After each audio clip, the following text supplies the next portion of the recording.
In this video, we will switch a patient on 100 milligrams of diamorphine subcut per 24 hours to the oral morphine equivalent. This video will demonstrate what happens when our calculation matches Spot's calculation.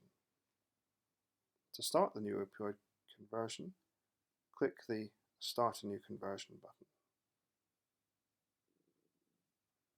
Spot asks you for the patient's current opioid.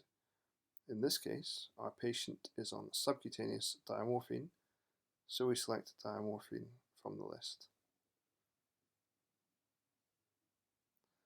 We then select the administration method and enter our patient's current 24-hour dosage. In this case, our patient is on 100 milligrams of subcutaneous diamorphine per 24 hours. Spot provides a summary of the information that we have provided so far, displayed as the patient's current opioid, its route of administration, and the total 24-hour dosage. If this is correct, then we select Confirm. Next, Spot will ask that we enter the new target opioid. Spot displays a list of all the opioids available in the organization's pharmacy. In this case, we are switching the patient to oral morphine. Select morphine from the list, and then select administration method, oral. Spot then asks you to enter your conversion answer. In this case, we have already calculated that 100 milligrams of subcutaneous diamorphine per 24 hours is the equivalent to 300 milligrams oral morphine per 24 hours. And so we write this result in the dose calculation box. If we would like to calculate a breakthrough dosage, we can do so using this dialog. In this example, we are not calculating a breakthrough dosage. This is the answer screen. Spot independently performs the same calculation and checks our result against its calculation.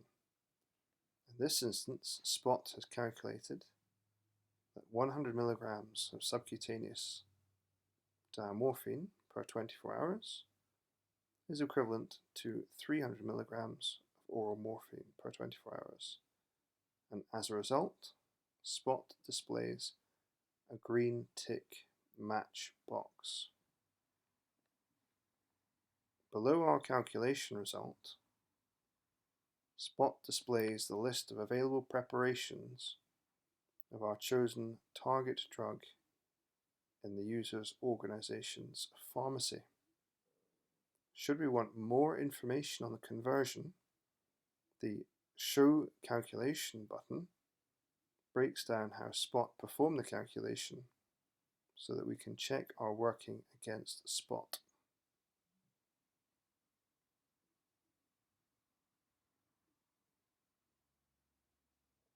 We have the option to proceed to the next step or to start a new calculation.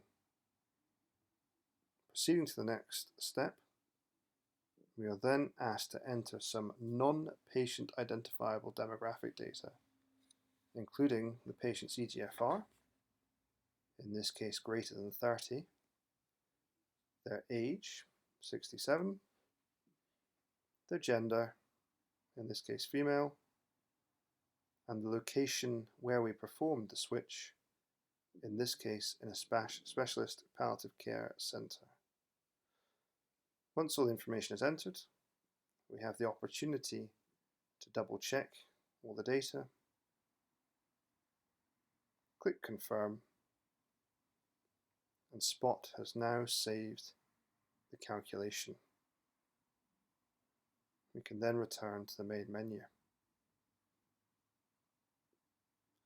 Reviewing our previous conversions, we have the option to go back and we can see the calculation that we've just performed. The back arrow returns us to the main menu.